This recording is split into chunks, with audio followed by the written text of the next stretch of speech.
Hello students, welcome back. I am here again with the chapter number 3 of class 12, which is electrochemistry.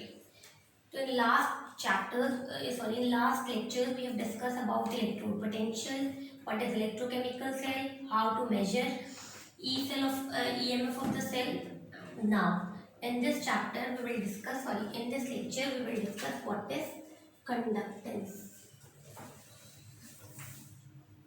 and what is conductivity. आज हम discuss करेंगे what is conductance and what is conductivity. तो सबसे first बात करते हैं conductance.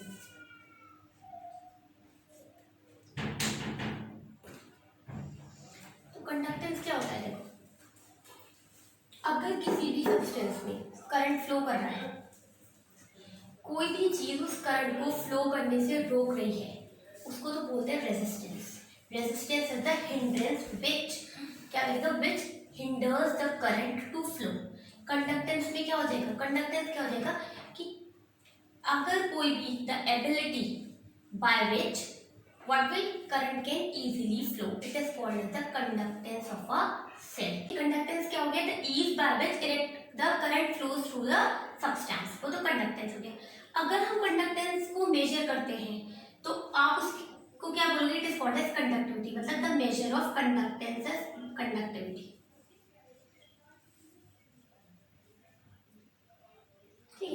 You have studied कि क्या होता है, आपके पास वो पढ़ा है ओम्स लॉ।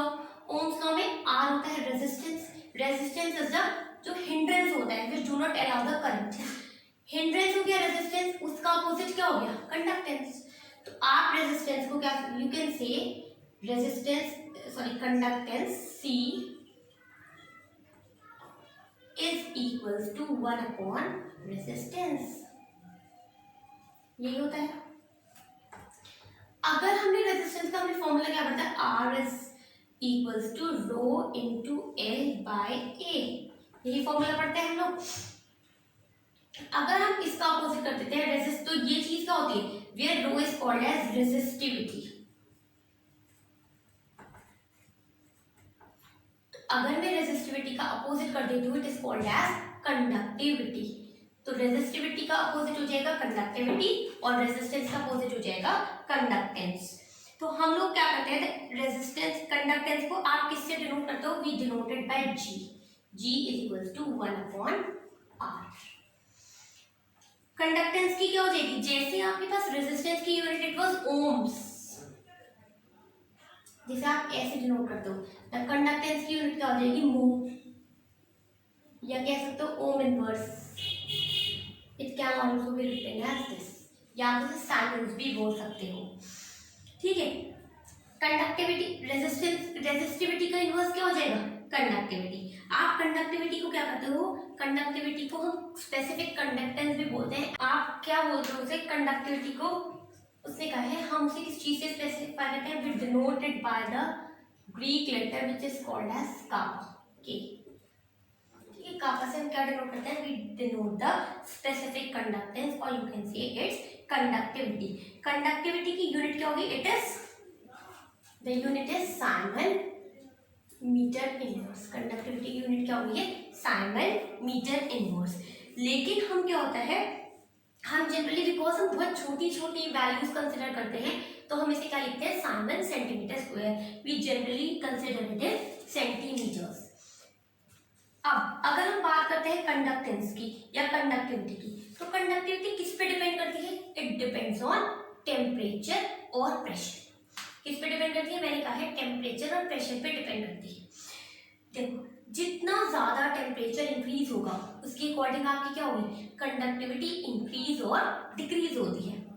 हमारे पास कंडक्टेंस जो है, conductance is of two types, वो डिस्कस करते हैं। कंडक्टेंस हमारा टू टाइप का है। One is electrical conductance and other is electrolytic conductance. Electrical और इलेक्ट्रोलाइटिक। देखो, इलेक्ट्रिकल कंडक्टेंस को हम मेटालिक कंडक्टेंस भी बोल सकते हैं, we can call it as metallic conductance. और इलेक्ट्रोलाइटिक क्या हो जाएगी? Electrolytes, the conductance of electrolytes. Metallic अगर है आपके पास, तो आप इलेक्ट्रोलाइट से you can call them as ionic. Metallic conductivity या इलेक्ट्रिकल कंडक्टिविटी, कंडक्टेंस जो है it is basically due to electrons. किसकी वजह से होगा? Free electrons. मेटल के अंदर इलेक्ट्रॉन्स होते हैं, तो जो कंडक्टेंस किसकी वजह से? इलेक्ट्रॉन के फ्लो की वजह से होता है, that is called as electrical conductance. While अगर मैं आयनिक कंडक्टेंस की बात करूँ या इलेक्ट्रोलाइटिक कंडक्टेंस की बात करूँ, it is due to ions. Ions हो जाएंगे पॉजिटिवली और नेगेटिवली चार्ज स्पीसीज। ठीक है, अब इस बेसिस पे मेटल जो एलिमेंट्स कंडक्ट करते हैं या नहीं करते हैं, हम क्या करते हैं? On the basis of conductance हम जितने मटेरियल्स हैं उन्हें कितने टाइप्स में डिवाइड करते हैं? We divide them into 3 types. Number 1 is conductors, number 2 is insulators and number 3 is semiconductors. आपके पास कितने टाइप के? 3 टाइप्स के सब्सटेंसेस हैं। These are conductors, insulators and semiconductors. अगर हम बात करते हैं मटेरियल्स के कंडक्टर्स की, तो कंडक्टर्स क्या हो जाएंगे?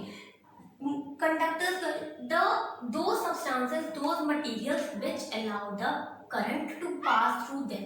मतलब उनमें रेजिस्टेंस जो है, रेजिस्टेंस बहुत ही कम होता है, तो हम उन्हें क्या कहेंगे? These are called as conductors through which the electric current can easily pass. अब कुछ एलिमेंट्स ऐसे होंगे, कुछ मटेरियल्स ऐसे होंगे which do not allow the electric current to pass through them, जैसे वुड हो गया है आपका, ऐसी चीजें जो इलेक्ट्रिक करंट को अपने थ्रू पास नहीं कराती, these are called as insulators. Insulators में अब नेक्स्ट चीज क्या हो जाएगा? अब कंडक्टर्स में एग्जांपल आ जाएगा मेटल्स का, और इसमें क्या आ जाएगा आपके पास? नॉन मेटल्स जैसे ही हो जाएंगे ना, कोई भी ले लीजिए आप लोग, जैसे भाई वुड, यही सब कुछ मान सकते हो आप। नेक्स्ट आपके पास हो गया जैसे अगर मेरे पास कुछ एलिमेंट्स ऐसे हैं, जैसे आप कह सकते हो मेटल वाइज आपने पढ़ा है, तो जनरली वो बिहेव करते हैं जैसे सेमीकंडक्टर्स। अब उनमें क्या हो जाता है आपके पास? अगर हमारे पास कंडक्टिविटी ना तो मतलब सब्सटेंस ना तो इतना ज्यादा कंडक्टिंग है जैसे मेटल्स, और ना ही परफेक्टली इंसुलेटिंग है, वो क्या करता है? इट कैन कंडक्ट, मतलब it can behave as conductor, या आप कह सकते हो उसकी conductivity it lies between conductors and insulators, तो हम उन्हें बोलते हैं semiconductors. These are not perfectly conducting as conductors and not perfectly insulating as insulators. Rather, their conductivity lies between conductors and insulators. ऐसे substances को आप क्या बोलते हो? Semiconductors, या कह सकते हैं मेटलॉइड्स भी जिनमें आते हैं। ठीक है, अब सेमीकंडक्टर्स में आपका आ जाएगा सिलिकॉन, आ जाएगा डोप्ड जर्मेनियम, आ जाएगा डोप्ड सिलिकॉन, आ जाएगा, ये सब आपके पास क्या है? These are semiconductors. अब क्या हो जाएगा आपके पास? एक और डेफिनेशन है, इट इज सुपर कंडक्टर्स। ये मान लीजिए what are super conductors. Super conductors का मतलब, सुपर का मतलब they are most conducting, conductors से भी ज्यादा कंडक्टिंग है। तो अगर हमारे पास, हम ये समझ लेते हैं कि कुछ एलिमेंट्स का रेजिस्टेंस जो है it is nearly zero resistance है, विच ऑफर्स नो रेजिस्टेंस, या which have zero resistivity, उन्हें आप क्या बोलोगे? Super conductors. जनरली जो आपकी मेटल्स होती हैं वो लो टेम्परेचर पे क्या करते हैं? At very low temperature they behave as super conductors.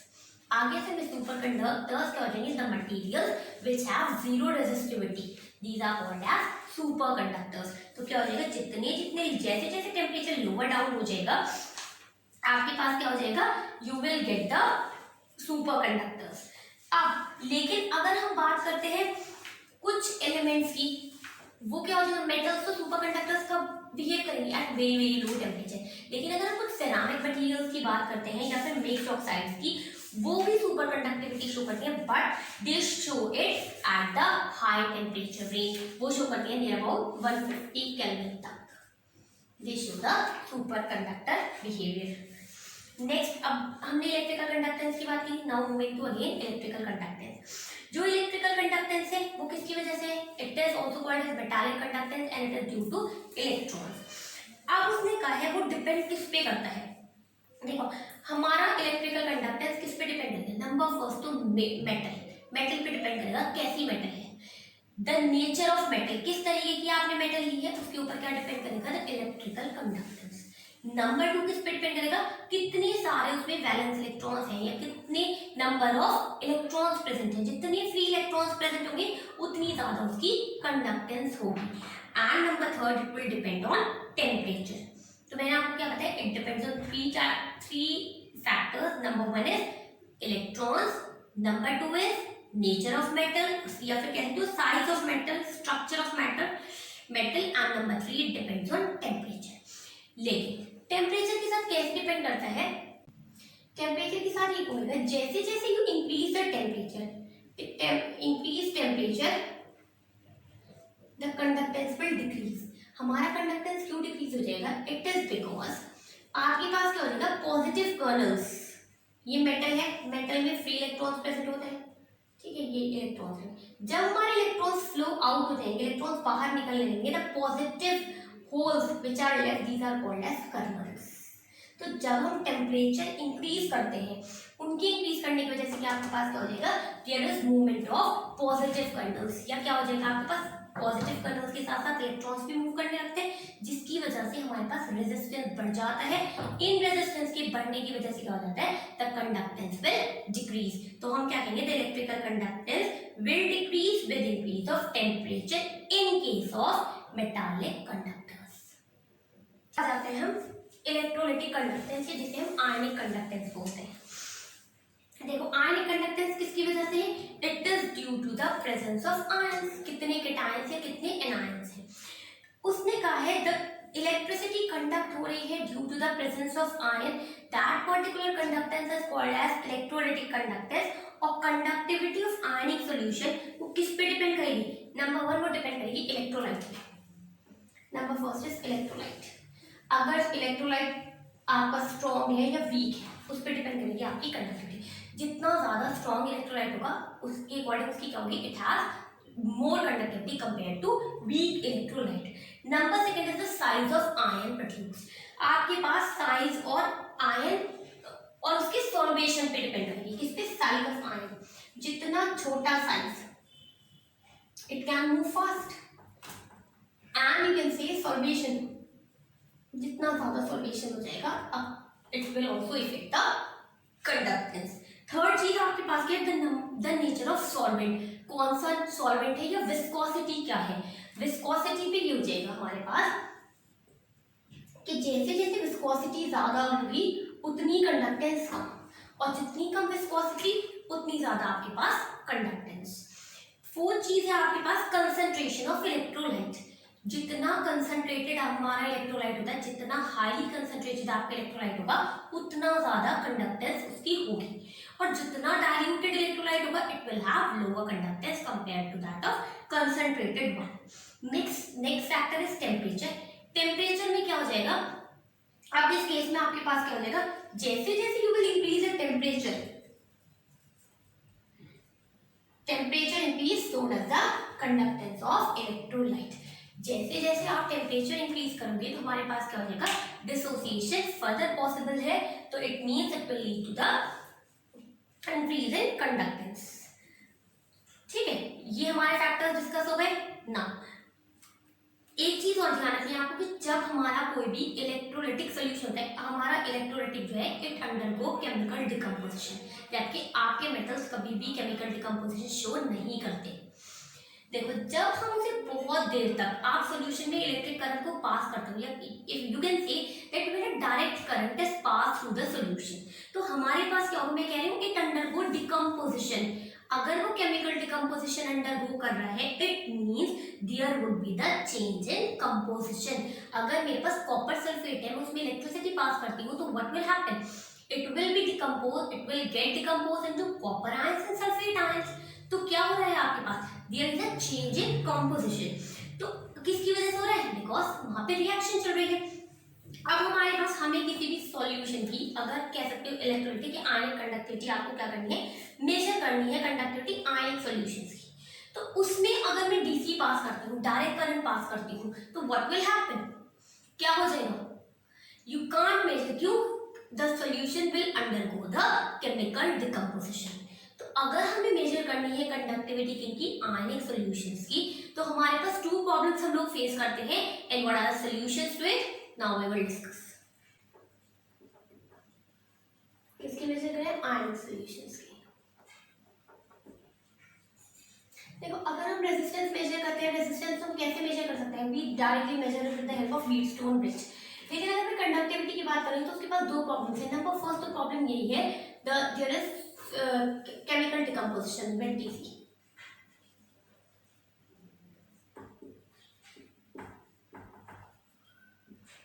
With direct current, अगर आप डायरेक्ट करंट पास होगी। द सेकंड इज, जैसे आप रेजिस्टेंस को कर देते हो ना, कनेक्ट कर देते हो, you can not connect the solution bye with the bridge. क्या कहा है मैंने, the solution can not be connected with bridge, Wheatstone bridge. जैसे उसमें कर देते हो ना रेजिस्टेंस मेजर करने के, ऐसे नहीं कर सकते हम।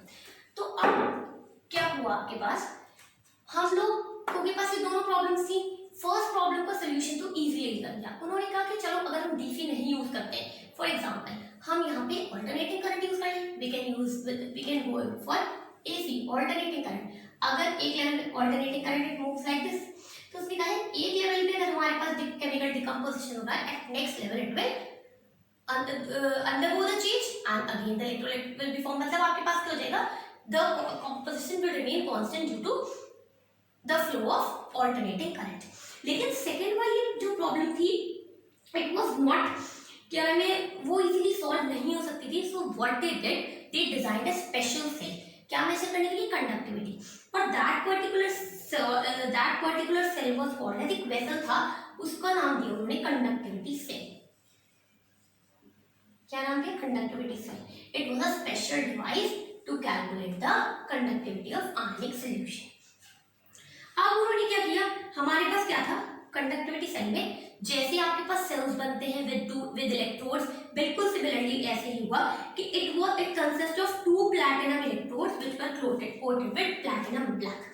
इसमें क्या था, platinum electrodes and they were coated, जैसे हमने पढ़ा है कोटेड विद प्लैटिनम ब्लैक, इसके साथ कोटेड थी। अब उन्होंने क्या किया है, नेक्स्ट चीज थी, दोनों में एरिया ऑफ क्रॉस सेक्शन था, the area of cross section was taken as A and the, इन दोनों के बीच में जो इलेक्ट्रोड्स थे उनके बीच में distance it was measured as L. The distance between the electrodes was given by L and the area of those electrodes, जो प्लैटिनम के इलेक्ट्रोड्स थे उनके एरिया को उन्होंने कंसीडर किया A. The solution was confined between the electrodes, और हमने क्या किया, जो आपका ये इलेक्ट्रोड्स थे इनके बीच में हमने क्या किया, we putted the solution, we have inserted the solution in that particular point. अब द रेजिस्टेंस जो था ऑफ सच, अगर मैं रेजिस्टेंस कैलकुलेट करना चाहूंगी तो रेजिस्टेंस कैसे निकलेगा, the same formula R equals to rho into L by A, R is equals to rho into L by A, यही था आपके पास। और अगर मैं इसी चीज को अब वो कर देती हूँ जिसमें L अपॉन A को हमने नेम दिया है cell constant, for a single cell, एक सेल के लिए कभी भी सेल कांस्टेंट की वैल्यू डिफर नहीं करेगी।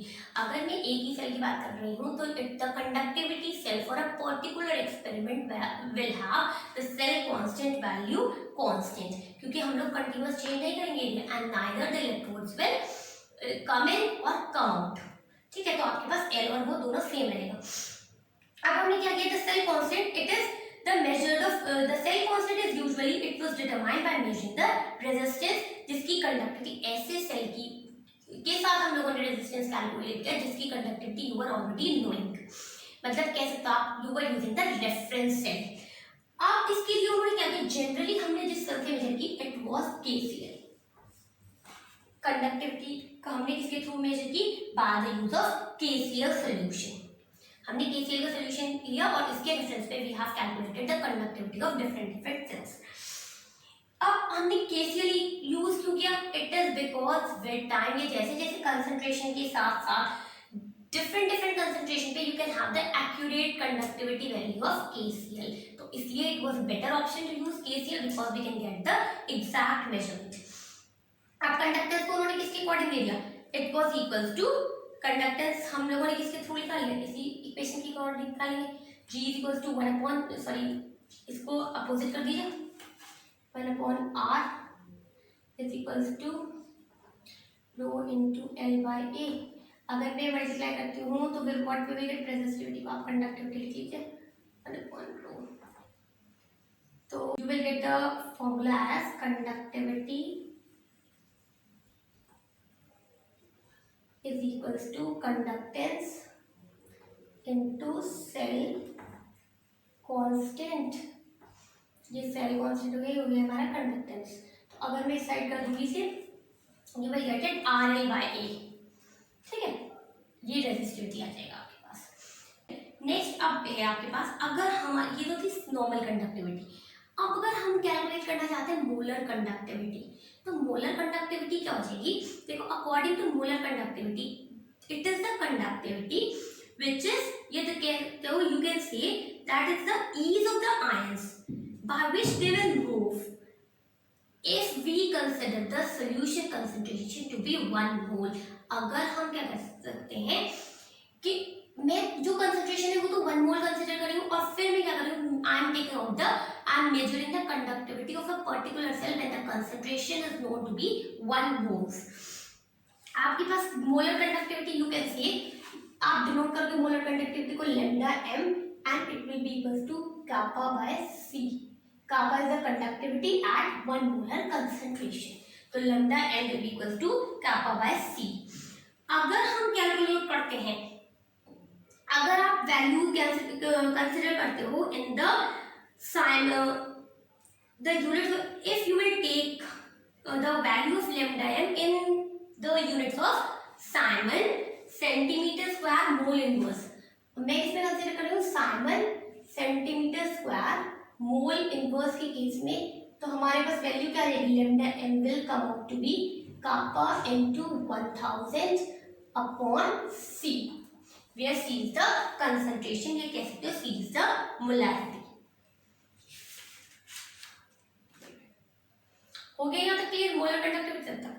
Now we are proceeding to the topic the variation of conductivity and molar conductivity with concentration। क्या होगा, मैंने आपको क्या बताया था कंडक्टिविटी के बारे में कि जितना कंसंट्रेटेड सॉल्यूशन होगा इट विल, ये जितना हेवीली कंसंट्रेटेड सॉल्यूशन होगा उतनी ज्यादा उसकी कंडक्टिविटी होगी। तो I can say that with decrease in concentration, decrease in concentration से आपके पास क्या होगा, you will have the conductivity also less.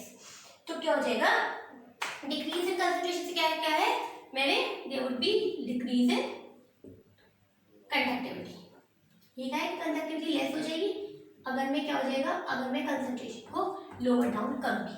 तो ऐसा क्यों होता है, चाहे आप क्या करो, जैसे जैसे चाहे हमारे पास वीक इलेक्ट्रोलाइट्स हो, चाहे हमारे पास स्ट्रॉन्ग इलेक्ट्रोलाइट्स हो, लेकिन जैसे जैसे कंसंट्रेशन डिक्रीज होगी उतनी ज्यादा कंडक्टिविटी डिक्रीज हो जाएगी। The heavily concentrated solutions they have more conductivity compare to the low concentrated solutions. Reason क्या है इसकी, बिकॉज जैसे जैसे आप क्या करते हो, यू डिक्रीज द कंसंट्रेशन, आप जितनी ज्यादा कंसंट्रेशन डिक्रीज करते हो the number of ions per unit volume that are carrying the current will decrease. ऐसा क्यों है, because number of ions per unit volume which are carrying the current it decreases. अगर वो डिक्रीज कर रहा है तो डेफिनेटली क्या हो जाएगा, there would be decrease in conductivity. अब the conductivity of solution it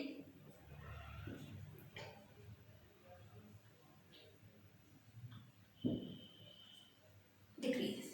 next आ जाइए, अगर मैं बात करती हूँ मोलर कंडक्टिविटी की, तो मोलर कंडक्टिविटी मैंने आपको क्या बताया था, अगर मैं बात करती हूँ मोलर कंडक्टिविटी की, तो मोलर कंडक्टिविटी मैंने आपको क्या बताया था, that molar conductivity is the conductance of the volume of solution which contains, molar conductivity क्या है, conductance of a solution of volume which contains, कितनी वॉल्यूम है, it contains the volume V of the solution and having the 1 mole of electrolyte।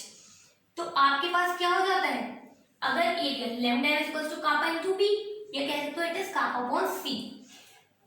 अब molar conductivity पे क्या फर्क पड़ेगा, what will be the effect on molar conductivity. तो molar conductivity पे क्या होगा, it will increase with decrease in concentration. Molar conductivity में क्या हो जाएगा, it increase with decrease in concentration. देखो simple conductivity decrease in concentration, decrease in conductivity. लेकिन अगर हम मोलर कंडक्टिविटी की बात कर रहे हैं, तो जैसे जैसे आपका के पास क्या होगा, it will increase, molar conductivity कब इंक्रीज करेगी, जब मेरा कंसंट्रेशन डिक्रीज होगा, या कह सकते हो डाइल्यूशन इंक्रीज होगा। अब इसका रीजन क्या है, the again reason it will be that because the total volume of solution which contains 1 mole of electrolyte will increase, जैसे जैसे आप डाइल्यूट करोगे the total volume will increase। जब मेरी टोटल वॉल्यूम इंक्रीज हो रही है तो क्या हो जाएगा, lambda is directly proportional to volume, तो molar conductivity will also increase. अब उसने कहा है नेक्स्ट चीज हम क्या देखते हैं, जैसे जैसे आपके पास क्या होगा, डिक्रीज होगा कापा में डाइल्यूशन के, इट इज, अब जो डिक्रीज होगा इट इज मोर और then compensated by the increase in volume. लेकिन जो लैम्डा एम है इसकी डिक्रीज क्या होगी, इट इज, ठीक है, ये जो डिक्रीज कापन होगी it will be more as compensated by the increase in volume. ये इतना डिक्रीज हो जाएगा कि जितनी वॉल्यूम होगी इट कैन बी कंपनसेटेड, या कह सकते हो you can say that the conductance of electrolytic solution which is kept between the electrodes at unit distance having area of cross section, they are large enough, वो कितने हैं, they can accommodate sufficient volume which contains the 1 mole of electrolyte। तो जब अब आपके पास क्या होगा, जब हमारे पास लैम्डा एम की वैल्यू अप्रोच हो जाएगी जीरो से, या यू कैन से कि जब मेरे पास कंसंट्रेशन हो जाएगा, concentration approaches zero, at zero concentration मतलब डाइल्यूशन बहुत ज्यादा हो गया, कंसंट्रेशन बिल्कुल खत्म हो गया, at that time lambda m की वैल्यू को you call it as infinite molar conductivity। तो limiting molar conductivity it is denoted by lambda m 0। ठीक है, for strong electrolytes, strong electrolytes के लिए क्या हो जाएगा, it is lambda m is equal to lambda m 0 minus b under root c। तो अगर स्ट्रॉन्ग इलेक्ट्रोलाइट्स के लिए कैलकुलेट करना चाहोगे तो what will happen, lambda m जो है इट इंक्रीजेस विद डाइल्यूशन, और उसे कैसे रिप्रेजेंट कर सकते हो, it can be represented by lambda m is equals to lambda m not minus p under root c where b is a constant. तो अगर हम क्या करते हैं, if the graph is plotted between lambda m and b, sorry lambda m and c half, then it comes out to be straight line and the intercept is, हमारा intercept हो जाएगा lambda m not, और b क्या हो जाएगा, b की value जो है वो किस पे डिपेंड करेगी, it depends upon the nature of electrolyte. तो जैसे हो जाएगा type of electrolyte, for example अगर हम NaCl की बात करते हैं तो कितने केटायंस और एनायन प्रोड्यूस करता है, it produce 1 cation and 1 anion, so the value would be 1 1। ऐसे क्या हो जाएगी, Cl नेगेटिव तो लगा, ठीक है, इंक्रीज होगी तो डाइल्यूशन के साथ इंक्रीज बताया भाई। For strong electrolyte, lambda increases slowly with dilution and can be represented by equation। ठीक है, और all the electrolytes जो क्या होंगे पर्टिकुलर टाइप के होंगे, उनकी लिए क्या होगी, लैम्डा एम की वैल्यू जो है, sorry for the constant value of b which is a constant will be same। Now we will study what is Kohlrausch law। It is the law of independent migration of ions। According to this law इसने क्या कहा था कि जो limiting molar conductivity है for a strong electrolytes, अगर हम calculate करते हैं lambda M for strong electrolytes, तो it will be equal to the, it is the individual contribution, ये कह सकते हो आप, it is the sum of individual contribution for cation and anion. जैसे KCl है, KCl कैसे बना है, by the cation K positive and Cl negative, so it would be equal to the sum of lambda m value for K plus lambda m naught value for chloride ions।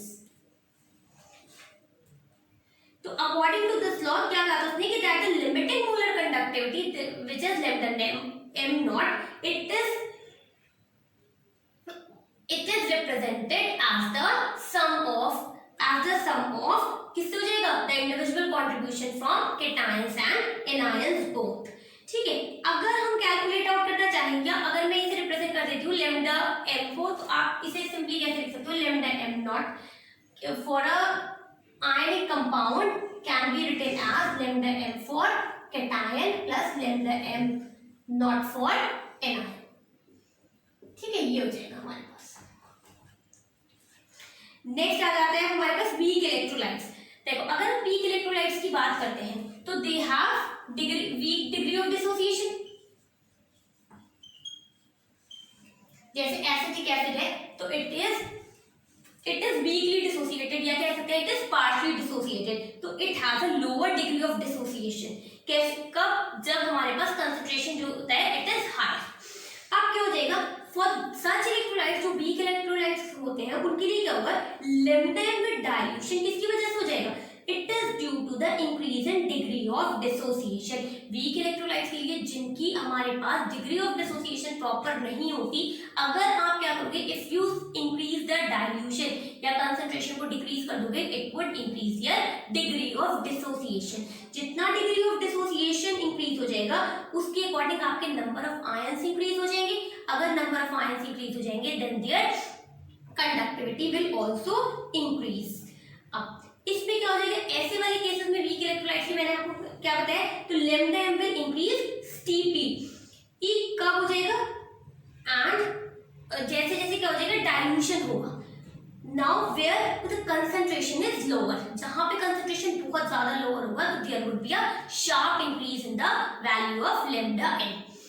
अब क्या हो जाएगा, lambda m आप कैसे obtain करोगे, तो हम जो है उसे जीरो कंसंट्रेशन पे ऑब्टेन आउट नहीं कर सकते, thus we will extrapolate the lambda m to zero concentration. हम बिल्कुल उस ग्राफ को क्या कर देते हैं और एक्सट्रापोलेट कर देते हैं। we will now at infinite dilution, या आप कह सकते हो when the concentration approaches zero। अगर कंसंट्रेशन अप्रोच हो जाती है जीरो पे तो क्या हो जाएगा, the electrolyte, बिल्कुल हम मानेंगे, we will suppose that the electrolyte has been completely dissociated and the degree of dissociation alpha will be equals to 1 for such cases।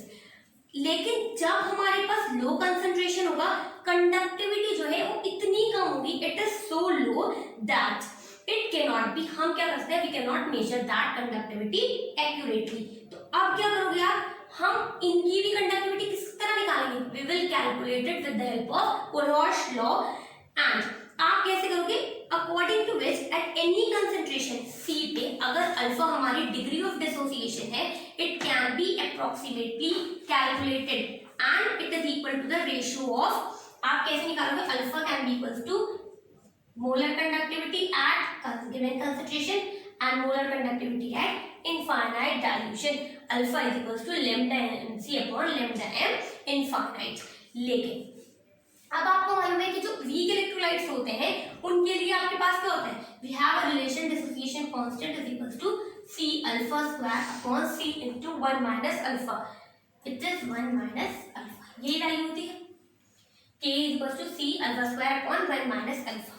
तो अगर मैं क्या करूं, c alpha square, if I keep the value, तो हमारे पास क्या हो जाएगा, c lambda m c square upon क्या हो जाएगा आपके पास, lambda m not into 1 minus, again से ये चीज हो जाएगी lambda m c upon lambda m not, ये वैल्यू आ जाएगी आपके पास।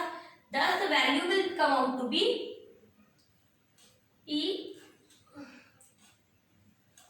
Ka will be equals to C lambda m is lambda m C square upon lambda m into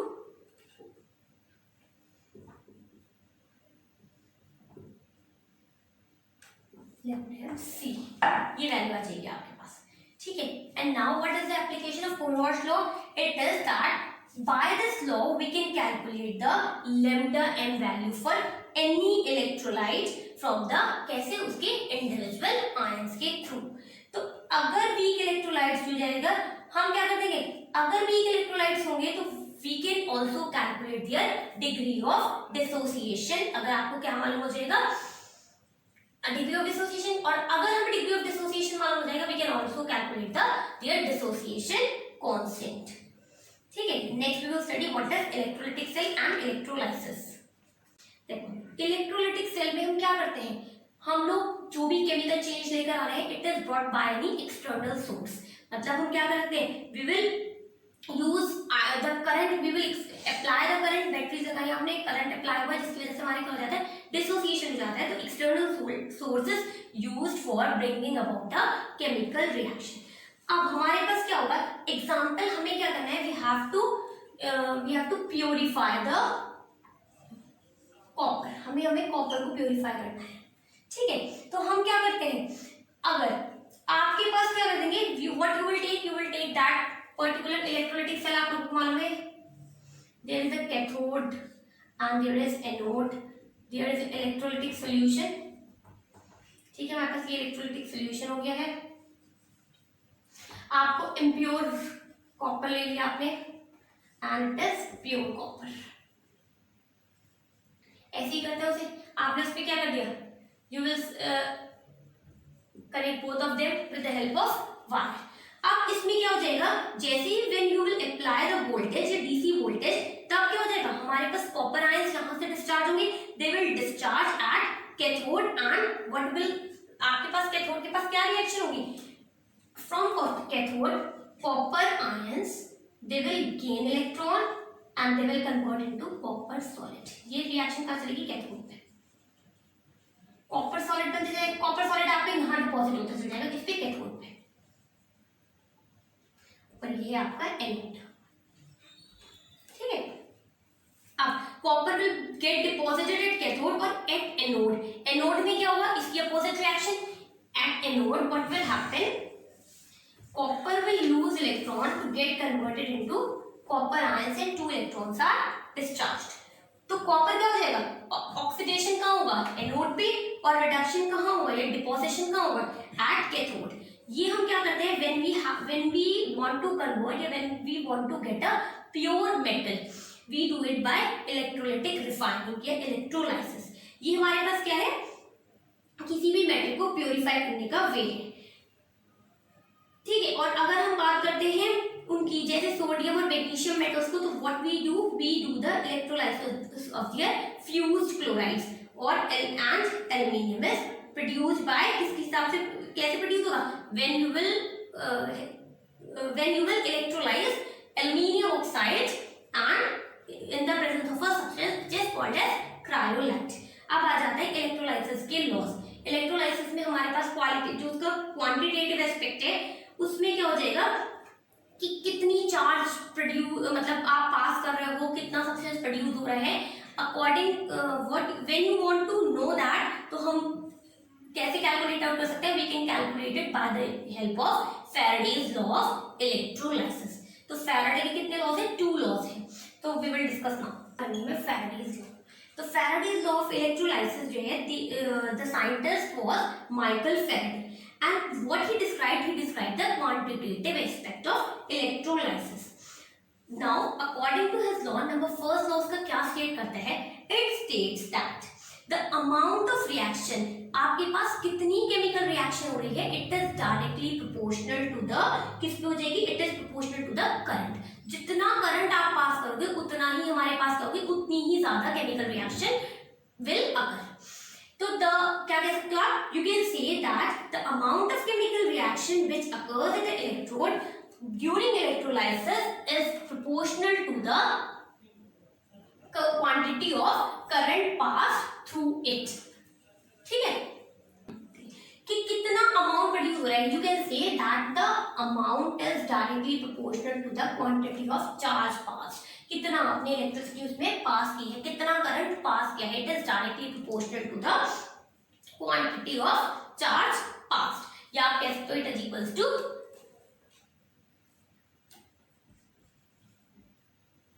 it's directly proportional to IT, have I is equals to Q by T, तो Q किसके equal हो जाएगा, IT के, multiply you will get this, तो W is equals to ZIT,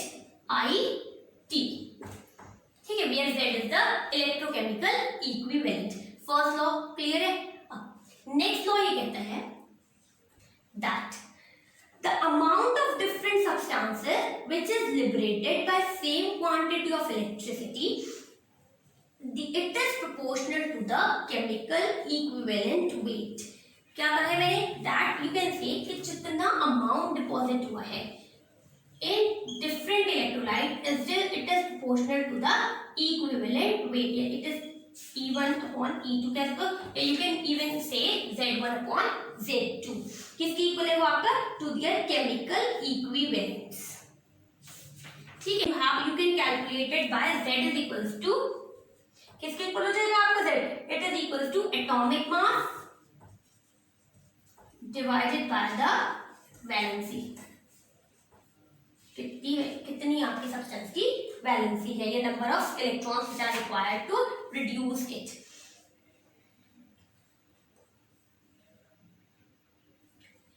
now अगर for example देखो, अगर हमारे पास रिएक्शन ऐसे है, एल्यूमिनियम है, ठीक है, aluminium ions require 3 electrons to be converted into aluminium. मैं आपसे मालूम करूं कि हमारे पास हाउ मेनी इलेक्ट्रॉन्स है, कितने फैराडे चार्ज चाहिए we have to reduce aluminium ions to aluminium. तो कितने इलेक्ट्रॉन्स हम रिक्वायर कर रहे हैं? We are requiring 3 electrons, so the charge would be 3 Faraday. इन फैराडे अगर हम कूलम्स में निकालना चाहें तो 3 into 96500 कूलम्स। ठीक है, ये क्वेश्चन आ जाता है कि how much charge we require for the reduction of aluminium ions. ऐसे जब मैग्नीशियम का कैलकुलेट करोगे तो कितना हुआ? वी रिक्वायर ओनली 2 इलेक्ट्रॉन्स, तो there would be 2 Faraday charge. Now क्या हो जाएगा कि it is 1 mole of aluminium will require 3 Faraday charge. Next is the product of electrolysis. ठीक है, प्रोडक्ट ऑफ इलेक्ट्रोलाइसिस, देखो प्रोडक्ट ऑफ इलेक्ट्रोलाइसिस किस पे डिपेंड करेगा? It will depend on the कौन से मेटल को आपने इलेक्ट्रोलाइज किया है। ठीक है, किस मटेरियल को आपने इलेक्ट्रोलाइज किया, उसका क्या नेचर है, किस तरीके का नेचर है। फॉर एग्जांपल अगर हमारे इलेक्ट्रोड्स जो हैं वो इनर्ट हैं तो क्या होगा? वो पार्टिसिपेट ही नहीं करेंगे, because inert electrodes they do not participate in the reaction. ऐसे केस में आपके पास क्या हो जाएगा? तो दे विल, जो इनर्ट इलेक्ट्रोलाइट्स होंगे, सॉरी इनर्ट इलेक्ट्रोड्स होंगे, दे विल एक्ट, या तो वो सिंक ऑफ इलेक्ट्रॉन्स एक्ट करेंगे या फिर as a source of electrons, या तो वो इलेक्ट्रॉन्स को प्रोवाइड करेंगे या फिर they will consume all the electrons. In case of product of electrolysis, it will depend on the nature of substance which you are using for electrolysis. और in case of inert, अगर मैं कह रही हूँ inert electrodes use कर रहे हो, तो inert electrodes they are used only for, they act as either a source or sink of electron. ठीक है, अब अगर हमारे पास ये तो हो गया इनर्ट इलेक्ट्रोड का केस। अगर हमारे पास बाय चांस हमने इलेक्ट्रोड यूज किया, इट इज रिएक्टिव और वो पार्टिसिपेट करता है, तो हमारे पास क्या हो जाएगा? फॉर रिएक्टिव इलेक्ट्रोड्स तो हमारे प्रोडक्ट्स क्या हो जाएंगे? दे विल बी डिफरेंट, क्योंकि इस बार reactive electrode it is participating in the reaction, तो products will be different for reactive and inert electrodes. दोनों के केस में आपके प्रोडक्ट्स क्या हो जाएंगे? डिफरेंट। और आप किस पे डिपेंड करेंगे? जो हम in case of reactive electrodes हमारे जो प्रोडक्ट्स हैं they will depend on the different oxidising and reducing species which are present in the cell and on their EMF values, या कह सकते हो ई नॉट वैल्यूज होती है उनके ऊपर। कुछ रिएक्शंस ऐसी होती हैं हमारी जो फिजिबल तो होती हैं, दे आर फिजिबल, मतलब वो दे विल टेक प्लेस, लेकिन काइनेटिकली या कह सकते हो उनका रेट इतना स्लो होता है, इतना वो होता है कि जो लोअर वोल्टेज होते हैं they will not allow the reaction to take place, although the reactions are feasible, लेकिन हमारे पास क्या है, उन जो वोल्टेजेस हैं उसकी वजह से रिएक्शन आगे प्रोसीड नहीं करती है। इन दैट केसेस हम क्या करते हैं, जब रिएक्शन प्रोसीड कर सकती है but it is not proceeding due to lower voltages, so what we do, we will apply the extra potential. हम क्या पोटेंशियल प्रोवाइड करते हैं? We will provide the extra potential and that extra potential it is called as over voltage. तो over voltage is that extra potential which you are providing so to the reaction so as it becomes visible, yeah it is kinetically favored। अब क्या हो जाएगा आपके पास? अगर हम use करते हैं मोल्टेन NaCl, ठीक है, मोल्टेन NaCl क्या हो जाएगा? इसके केस में हमारे पास क्या होगा? जो इलेक्ट्रोलाइसिस के प्रोडक्ट्स होते हैं they are simply sodium metal and chlorine gas are obtained. आपके पास क्या है? अगर मैं NaCl की बात करती हूँ, ठीक है, NaCl what we get, there is one cation and the another is anion. हमारे पास एक कैटायन आगे है, एक एनायन। अब व्हाट विल हैपन कि जब Na पॉजिटिव है कैथोड पे, what will it do? At cathode sodium ion it will grasp one electron and will get converted into sodium solid, convert हो गया हमारे सोडियम सॉलिड में, और यहाँ पे हो गया है आपके पास रिडक्शन। नेक्स्ट एनोड पे क्या होगा, what will happen at anode, the chlorine ion it will lose electron. इस केस में क्या हो जाएगा, chlorine ion will lose electron and it will be converted to, ठीक है। मैंने क्या किया है कि आपके जो क्लोराइड आयन था उसने क्या किया है, it have loosed electron and it gets converted into chlorine gas. तो हमारे पास क्या हुआ है, कैथोड और एनोड में NaCl के केस में ये वाले प्रोडक्ट्स ऑब्टेन होते हैं। ये कब है, it is the fuse reaction, कि जब फ्यूज NaCl लिया आपने। अगर if I am taking aqueous NaCl, तब क्या होगा, what are the products of electrolysis in case of NaCl, ठीक है। NaCl अभी हमने फ्यूज की बात की थी, now we are discussing about aqueous NaCl। Aqueous NaCl में आपके पास क्या है, एक्वस मींस आपके पास वाटर के आयन है, H positive, OH negative, Na positive and Cl negative. हमारे पास 4 आयन्स हैं। आपकी रिएक्शन कौन कौन सी करूंगी, अगर मैं बात करती हूँ कैथोड पे, कैथोड पे आपके पास क्या होगा, रिडक्शन किस वाले आयन्स होगा, या तो सोडियम या फिर हाइड्रोजन। तो अगर मैं बात करूं what will happen, sodium ion it will take one electron and would get converted into sodium solid. Similarly आपके पास क्या होगा, hydrogen it would also accept electron and would be converted into hydrogen gas. अगर इनकी E naught values देखते हो तो the value for sodium is E naught is -2.71 volts और हाइड्रोजन की वैल्यू है 0.0 वोल्ट्स। देखो आपने ध्यान रखना है कि जब भी आपके पास अगर दो रिएक्शन करवाएंगे हैं तो कैथोड के केस में जिसकी वैल्यू ई नॉट की ज्यादा होगी वही रिएक्शन प्रेफर होगी। तो the reaction with higher E not value will be preferred at cathode. तो अगर कैथोड पे जब एक्वस NaCl की रिएक्शन चल रही है तो कौन सी रिएक्शन प्रोसीड होगी, भाई obviously 0 is greater as compare to negative value, तो हमारी रिएक्शन ये प्रोसीड प्रेफर होगी। तो इसकी वजह से आपकी रिएक्शन कैथोड पे क्या होगी, इट वुड टेक प्लेस। लेकिन हाइड्रोजन प्रोड्यूस कैसे हो रहे हैं, हाइड्रोजन इज कैसे produce as a result of dissociation of water molecule.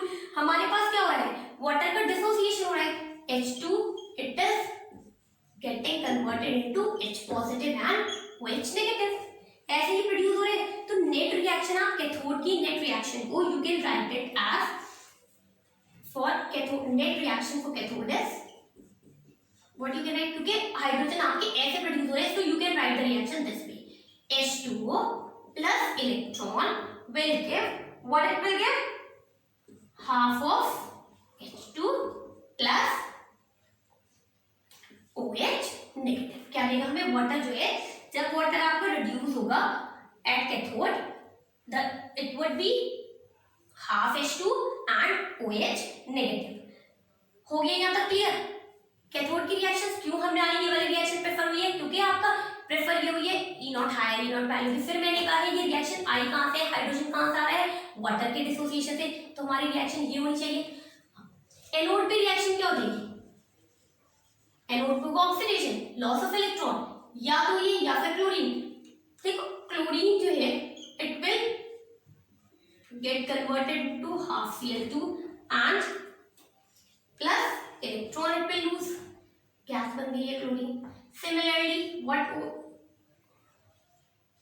H2O आपके पास OH नेगेटिव वाटर फॉर है, H2O it will give oxygen plus 4 electrons and what you will get,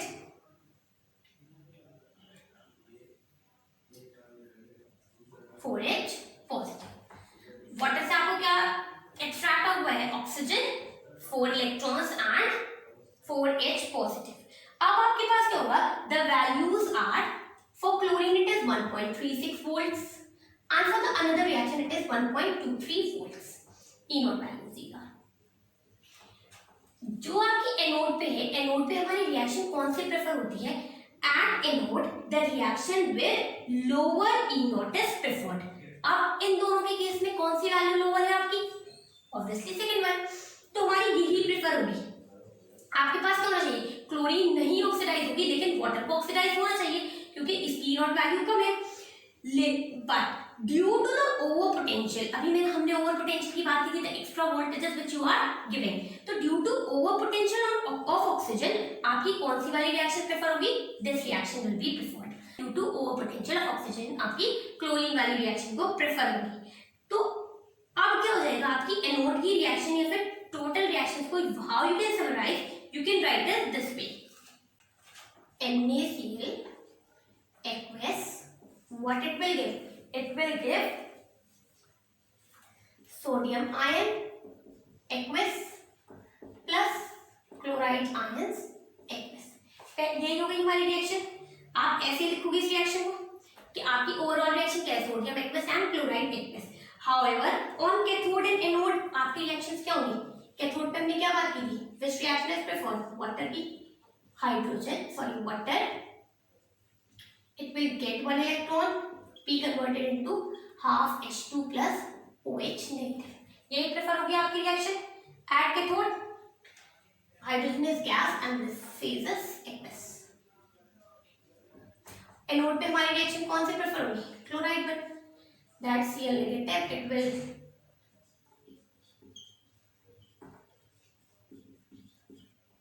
ये रिएक्शन प्रेफर होगी एट एनोड।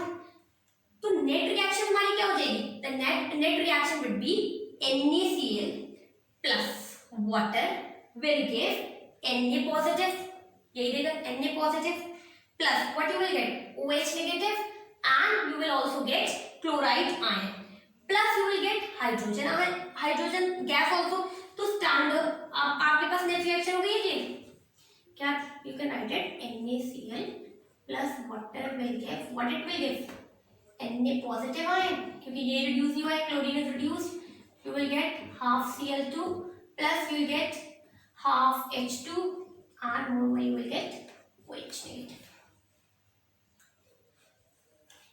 ठीक है, यही products आएंगे आपके इलेक्ट्रोलाइसिस की। The standard electrode potential are replaced by the electrodes according to the Nernst equation।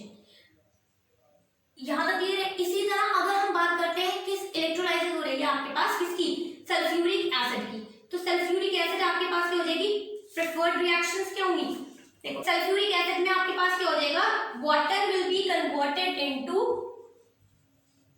Oxygen plus 4 hydrogen ions and plus 4 electrons, ये हो जाएगी हमारी रिएक्शन एनोड पे। ठीक है, और इसकी ई नॉट वैल्यू कितनी हो जाएगी, अभी भी हमने डिस्कस किया, it is near about 1.23 volts. अभी मैंने पहले बताया ना आपको कि the E not value for this reaction is plus 1.23 volts. ये रिएक्शन है आपकी एनोड पे for sulphuric acid H2SO4। Similarly हमारे पास क्या हो जाएगा कि SO4 sulphate ions twice what they will give H2O8 2 negative plus 2 electrons। ठीक है, आपके पास ये प्रोडक्ट्स प्रोड्यूस होंगे। अगर हम बात करते हैं डाइल्यूट सल्फ्यूरिक एसिड की, डाइल्यूट सल्फ्यूरिक एसिड में हमारे पास ये रिएक्शन प्रेफर होगी, और अगर मैं कंसंट्रेटेड सल्फ्यूरिक एसिड की बात करती हूँ तो आपकी ये वाली रिएक्शन प्रेफर होगी। हो गया क्लियर व्हाट विल हैपन कि फॉर सल्फ्यूरिक एसिड की जब इलेक्ट्रोलाइसिस होगी तो at that time 2 reactions will take place. अगर हमारे पास डाइल्यूट केस होगा तो ये वाली रिएक्शन प्रेफर होगी, मतलब ऑक्सीजन विल बी लिबरेटेड। और अगर हमारे पास रिएक्शन हो जाएगी क्या कहते हैं, in case of concentrated sulphuric acid this reaction will take place. तो गाइस, अगर कोई भी प्रॉब्लम हो please you can ask in comment section, and if you haven't subscribed our channel, do subscribe here.